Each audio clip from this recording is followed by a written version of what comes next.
Hello বন্ধুরা, আশা করি সবাই ভালো আছেন। সো বন্ধুরা, অদ্ভুত নিউজের নতুন এই এপিসোডে আপনাদের জানাই স্বাগতম। বাংলাদেশের সেরা 50 পর্যটন কেন্দ্র। অপরূপ সৌন্দর্যের এই দেশের প্রায় প্রতিটি জেলাতেই রয়েছে বিভিন্ন দর্শনীয় স্থান।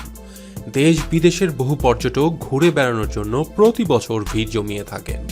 প্রাচীন স্থাপনা, পাহাড়ে আহারে, নদীতে নৌকা ভ্রমণ, সবুজের মাঝে জ্যোৎস্নার খেলা, এমনকি মেঘের রাজ্যে নিজেকে হারিয়ে ফেলার মতো চোখ জুড়ানো পর্যটন স্থান রয়েছে বাংলাদেশে।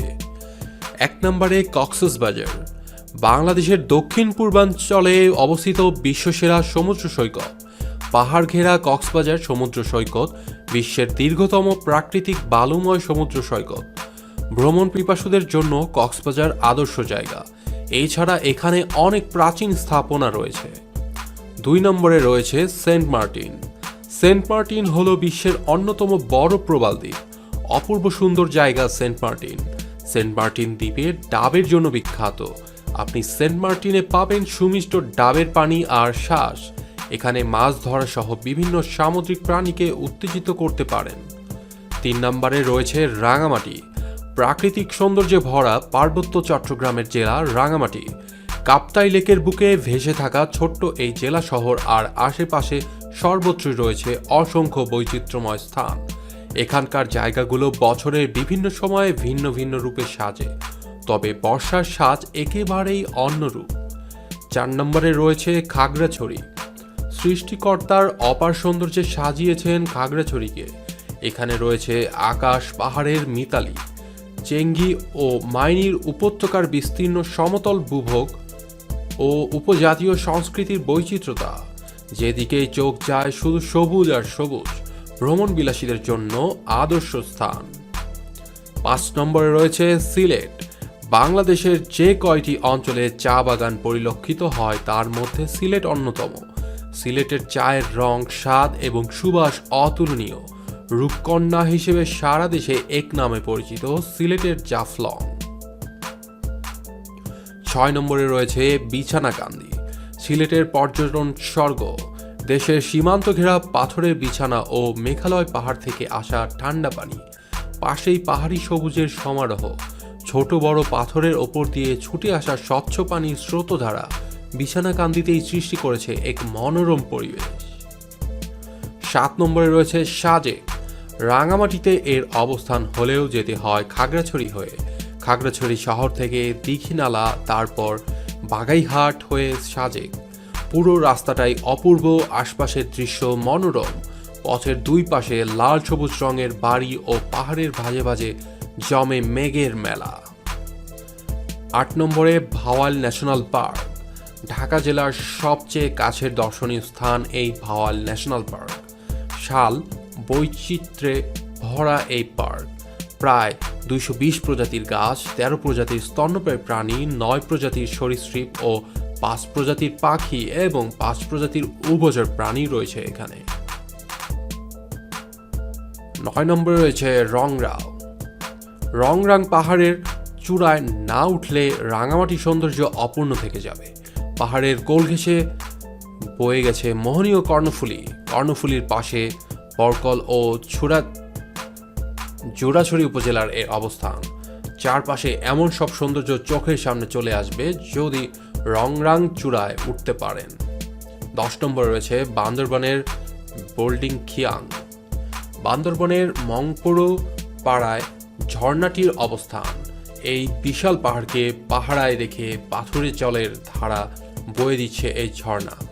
পাহাড়ের চূড়ায় উঠতেই বদলে যাবে দৃশ্যপট। ঝর্ণাগুলো পুরো এলাকাকে ছড়িয়ে দিচ্ছে সাদাটে কুয়াশার চাদরে। 11 নম্বরে রয়েছে চর কচ্ছপিয়া। ভোলা জেলার চর ফ্যাশনের গোসাইবাড়ি ঘাটে খালটির অবস্থান। খালে নৌকাতে ছুটে চলা আর পাশেই সবুজের খেলা অপরূপ এক দৃশ্য। শীতকালে মেলে হরিণ ও পাহাড়ি পাখির মেলা। 12 নম্বরে রয়েছে তেঁতুলিয়া। হিমালয়ের কোল ঘেঁষে বাংলাদেশের সর্ব উত্তরের উপজেলা তেঁতুলিয়া। সমতল ভূমির চা বাগান, তেঁতুলিয়া ডাকবাংলো, তেঁতুলিয়া পিকনিক কর্নার, বাংলা বান্ধা 0 পয়েন্ট সহ আরও অনেক দর্শনীয় স্থান রয়েছে। ইদ্রাকপুর দুর্গ। মুন্সিগঞ্জ শহরের ইদ্রাকপুরে অবস্থিত ঐতিহাসিক প্রত্নতাত্ত্বিক নিদর্শন মগ ও পর্তুগিজ জলদস্যুদের আক্রমণ থেকে ঢাকা ও নারায়ণগঞ্জকে রক্ষার জন্য নির্মিত হয়েছিল এই দুর্গটি। 13 নম্বরে রয়েছে ঠাকুরগাঁও। ঠাকুরগাঁও ছোট জেলা হলেও এটি প্রাচীন ঐতিহ্য সমৃদ্ধ একটি জনপদ। এ জেলার নেকমরদ ও রানীশঙ্কৈল স্থানে সুপ্রাচীন সভ্যতার নিদর্শন বিদ্যমান। 15 নম্বরে রয়েছে লালবাগ কেল্লা। মুঘল আমলের স্থাপত্য কীর্তি লালবাগ কেল্লা। সপ্তদশ শতাব্দীর শেষার্ধে তৈরি এই কেল্লাতে রয়েছে পরী বিবির মাজার, দরবার গৃহ, হাম্মামখানা, মসজিদ, দুর্গ ইত্যাদি। বুড়িগঙ্গা নদীর তীরে ঘেঁষে লালবাগ কেল্লার অবস্থান। 16 নম্বরে রয়েছে নীলগিরি। নীলগিরি দেশের সর্বোচ্চ পর্যটন কেন্দ্র। বান্দরবনের থানচি উপজেলার এই অবস্থান। মেঘের সঙ্গে মিতালি করে এখানে মেঘ ছোঁয়ার সুযোগ রয়েছে। শুষ্ক মৌসুমে নীলগিরিতে সূর্যোদয় ও সূর্যাস্ত অপরূপ। 17 নম্বরে রয়েছে নীলাচল ও শুভ্রনীলা। বান্দরবান জেলার প্রবেশ মুখেই অবস্থিত। 1700 ফুট উচ্চতার এই পর্যটন স্থানগুলোতে সবসময় মেঘের খেলা চলে। এ পাহাড়ের ওপর নির্মিত দুটি পর্যটন কেন্দ্র থেকে পার্শ্ববর্তী এলাকার দৃশ্য দেখতে খুবই মনোরম। 18 নম্বরে রয়েছে চলন বিল। বাংলাদেশের সবচেয়ে বড় বিলের নাম চলন বিল। পর্যটকদের কাছে জনপ্রিয় এটি। বর্ষার সুন্দরী বলা চলে 3 জেলা জুড়ে বিস্তৃত এই বিলকে। বর্ষায় কানায় কানায় পানিতে পরিপূর্ণ হয়ে রূপের বর্ষা সাজিয়ে বসে এই চলন বিল। 19 নম্বরে রয়েছে শুভলং ঝর্ণা। রাঙামাটি জেলার সর্বাপেক্ষা আকর্ষণীয় জায়গাগুলোর মধ্যে শুভলং ঝর্ণা একটি। এই ঝর্ণা দেখতে সর্বক্ষণ পর্যটকের ভিড় লেগেই থাকে। দীর্ঘ পথ পাড়ি দিয়ে এসে ঝর্ণাটি পতিত হয়েছে কাপ্তাই লেকে। শুভলংয়ের কাছে যেতে বাধা নেই, ফলে ঝর্ণার রূপ মাধুর্য প্রাণ ভরে উপভোগ করা যায়। 20 নম্বরে আহসান মঞ্জিল। বুড়িগঙ্গার পাড় ঘেঁষে কুমারটুলি এলাকায় প্রাচীন এই সাম্রাজ্যের অবস্থান। মঞ্জিলটি রংমহল ও অন্দরমহল দুটি ভাগে বিভক্ত। প্রাসাদটির উপরে অনেক সুদৃশ্য গম্বুজ রয়েছে। এছাড়া একটি জাদুঘর রয়েছে এখানে। 21 নম্বরে রয়েছে মহস্থানগড়। ঐতিহ্যবাহী প্রাচীন পুরাকীর্তির বগুড়ায় অবস্থিত। পুণ্ড বর্ধনের রাজধানী ছিল বর্তমান বগুড়ার মহস্থানগড়। মৌর্য, গুপ্ত, পাল এবং সেন আমলেও বগুড়ার বিশেষ প্রশাসনিক গুরুত্ব ছিল। করতোয়া নদীর পশ্চিম তীরে এটির অবস্থিত। 22 নম্বরে রয়েছে সোমপুর মহাবিহার। সোমপুর মহাবিহার পাহাড়পুর বিহারে অবস্থিত। এটি ভারতীয় উপমহাদেশে বৌদ্ধবিহার হিসেবে ব্যাপক পরিচিত। এটি পর্যটকদের কাছে সবচেয়ে বিখ্যাত গন্তব্য, কারণ এটি অনন্য স্থাপত্য। এই স্থান পরিদর্শন করেন বেশিরভাগ ভারতীয়। 23 নম্বরে রয়েছে বাংলার তাজমহল। বিভিন্ন কারণে সোনারগাঁ বিখ্যাত। কালের বিবর্তনে এখানে বিশ্বের প্রাচীন সপ্তাশ্চর্য আগ্রার তাজমহলের আদলে সোনারগাঁয়ের প্রেরার গ্রামে নির্মাণ করা হয়। স্থাপত্যে এটি বিশ্বের দ্বিতীয় বাংলার তাজমহল।